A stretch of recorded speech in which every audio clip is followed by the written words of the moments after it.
Welcome to my channel Limelight Leaks. Please share and subscribe, and hit the bell icon for latest updates. They didn't start out as reality TV stars. They started as two Texas car guys who shared a big hunger for the hunt. Richard Rawlings, a former firefighter and ad guy with a love for fast cars and faster deals. And Dennis Collins, a Jeep expert and lifelong car collector with a skill for finding rare cars, met in the Dallas car scene long before Fast and Loud ever aired. Their early friendship was based on business. Richard had the talking skills. He could walk into any room, charm a seller, and walk out with a handshake deal. Dennis had the contacts, deep connections with private collectors, longtime owners, and car fixers who trusted his opinion. Together, they formed a team. Richard's charm opened doors. Dennis's skill closed the deals. Before cameras ever rolled, they teamed up on finds that would later become TV gold. Barn-stored muscle cars, forgotten European fancy cars, even perfect condition Jeeps with rare history. While Richard's name would later become known with Gas Monkey Garage and the high-energy show of Fast and Loud, Dennis quietly built his own business at Collins Brothers Jeep, buying and selling everything from perfect CJ7S to investment-grade Mustangs. As Richard's TV fame exploded in the 2000 S10S, Dennis often appeared as the calm balance on screen. Less flash, more facts. Fans loved the mix. Richard was a showman, smiling as he drove the gas of a just-flipped car. Dennis was the careful businessman, the guy who knew exactly what it would sell for before the first tool was picked up. Over time, their paths began to split. Richard leaned harder into the fun side, making deals in front of millions of viewers. Dennis doubled down on high-money private sales and collector-grade fixes. Yet, the competitive feeling between them never faded. And that sets up the question we're here to answer. In the wild, high-risk world of car flipping, is the crown earned through fame or through perfect work? Richard Rawlings doesn't just flip cars. He flips the story around them. From the moment he hit TV with Fast and Loud, his way was clear. Make every deal bigger than life. He's the guy who will show up in a leather jacket, sunglasses on, pulling up in a muscle car just to set the mood before talks even start. For Richard, it's about the show of the flip as much as the flip itself. At Gas Monkey Garage, speed is part of the brand. Richard loves turning a car around quickly. Buy it, fix it just enough to make it shine, and get it sold before the market cools. He's okay taking chances others wouldn't. Where most flippers would walk away from a deal with unsure profits, Richard sees opportunity. If it's TV worthy, if it makes a statement, it's worth the risk. Networking is his superpower. He's as comfortable talking to a celebrity buyer as he is bargaining with a farmer over a dusty barn find. This ability to handle both worlds means he can get cars others never even get the chance to see. Add in his media smarts, knowing that a viral moment can drive a car's scene value. And you got a style that mixes marketing genius with hustle. Critics sometimes call him too flashy, too focused on speed over detail. But for Richard, the end game is always the same. Move fast, make money, and make sure everyone knows you did it. If Richard is the showman, Dennis Collins is the sniper. Every move he makes is planned, and nothing is left to chance. Dennis built his name long before TV by mastering the art of finding rare investment-grade cars, cars that collectors dream about, and museums put on display. Where Richard loves high-energy auctions, Dennis likes quiet, behind-the-scenes deals. He's the guy who will spend months growing a lead, checking VINs, and researching history before ever making an offer. His attention to detail means he rarely buys a car without knowing exactly what it's worth and what it will cost to bring it to his standards. At Collins Brothers Jeep, his main work is clean, original condition cars, especially Jeeps. But his private collection and flips cover everything from Boss 429 Mustangs to rare European fancy cars. For Dennis, the thrill isn't in turning cars quickly. It's in getting cars so rare that their value is almost sure to climb. This slow and steady way sometimes means fewer flips per year, but the profit on each can be huge. And unlike Richard, Dennis isn't chasing camera time. He's chasing perfection. That control has made him one of the most respected names in the collector car world. even if his flips don't always make for exciting TV moments. When it comes to headline-grabbing flips, Richard Rawlings has a highlight reel that few can match. One of his most famous came when he got Carroll Shelby's personal '68 Mustang for a price that had collectors' jaws dropping only to sell it later for a huge profit. Then there was the Ferrari F40 build, a risky fix that became one of the most watched parts on Fast and Loud. He's also pulled off flips where the story behind the car was worth more than the metal itself. Celebrity-owned rides, movie cars, and ultra-rare muscle machines have all passed through Gas Monkey's doors. One of his most impressive plays was buying multiple high-value cars at once during a single auction, creating buzz that sent their resale prices climbing. Richard's ability to use media coverage is part of why his wins hit so hard. A car isn't just sold. It's shown to an audience of millions, instantly boosting its scene value. And because he's not afraid to gamble on incomplete or rough condition cars if the market heat is there, some of his best scores have been cars other buyers passed over. Of course, the flash comes with risk. But when Richard's gambles pay off, they're not just wins. They're legends in the flipping world. While Richard's flips grab headlines, Dennis Collins' biggest wins are often whispered about in collector circles because they're that good.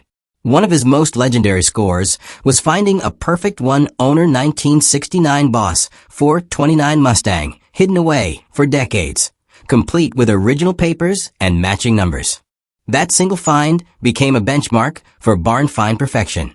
Another career highlight came when Dennis got an ultra-rare VIN number 1 car, something so historically important that it skipped traditional auctions and went directly to a private buyer for shocking money. Then there's his name for rescuing muscle cars from unlikely places.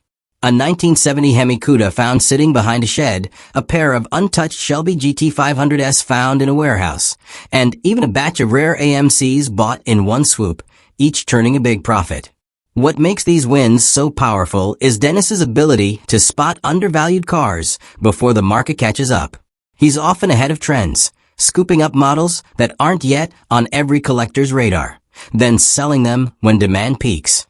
His flips may not have the flashy TV build-up, but in terms of raw profit and historical importance, some of them rival or even beat Richard's most publicized deals.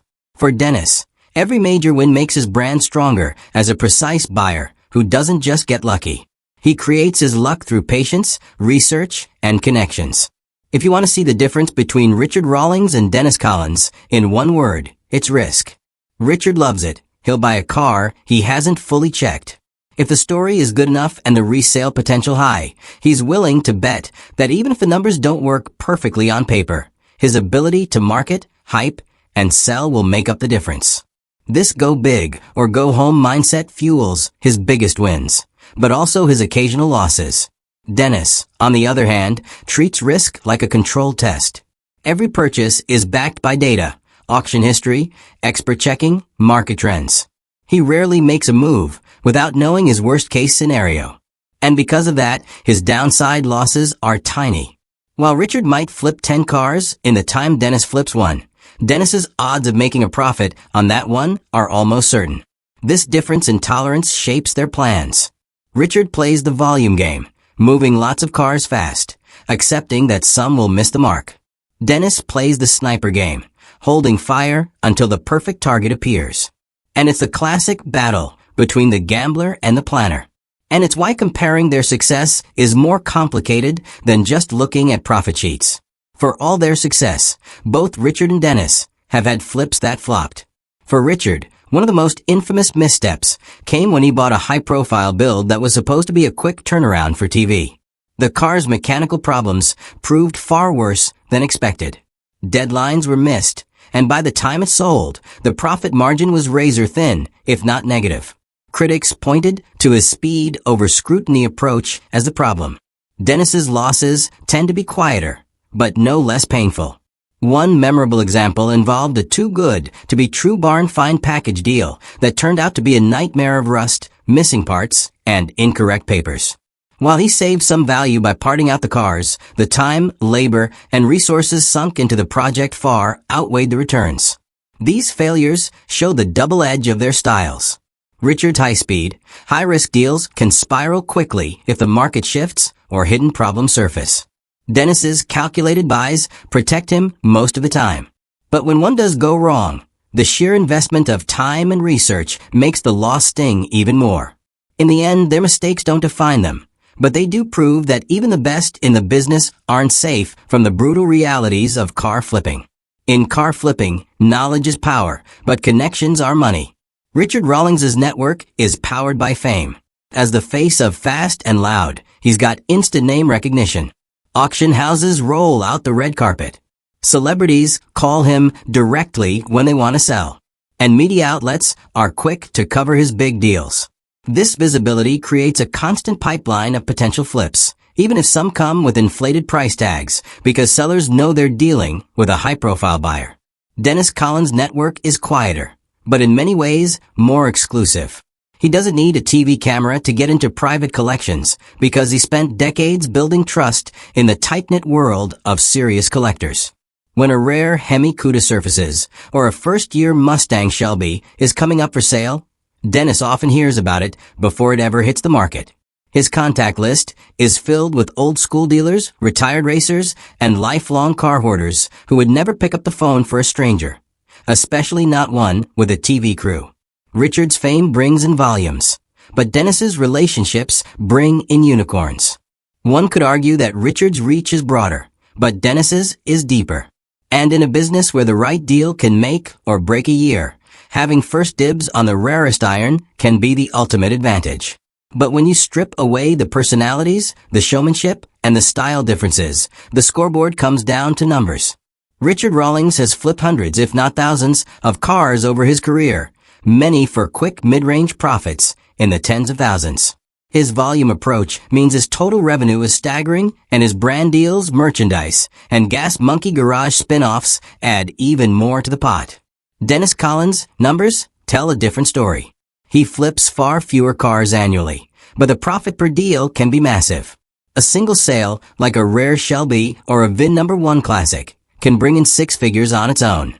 And because Dennis isn't funding a large production crew or chasing TV deadlines, his overhead is significantly lower. Richard's business thrives on movement and momentum. Keep the deals flowing, keep the show alive, keep the brand buzzing. Dennis's model thrives on precision. Hit a few home runs a year, and the scoreboard still lights up. The numbers prove both are wildly successful, but they also highlight just how different winning looks for each man. So, who's the better car flipper? The answer depends on how you define success. Richard Rawlings has mastered the art of turning every deal into a show. He's a marketing machine who can take a decent flip and turn it into a brand-building moment seen by millions. His name recognition alone can drive up a car scene value. Dennis Collins, on the other hand, operates in the shadows of the collector elite. His deals may not be televised, but in the tightest circles of the car world, his reputation for finding, restoring, and selling some of the rarest rides on earth is unmatched. He doesn't need a camera to prove his worth. The results speak for themselves. In pure volume, Richard takes the crown. In pure precision, Dennis holds it. Which one matters more? That's for the audience to decide. Because in the high-stakes, high-dollar world of car flipping, there's more than one way to wear the crown. And these two have proven that whether you play to the crowd or to the connoisseurs, the right deal can change everything.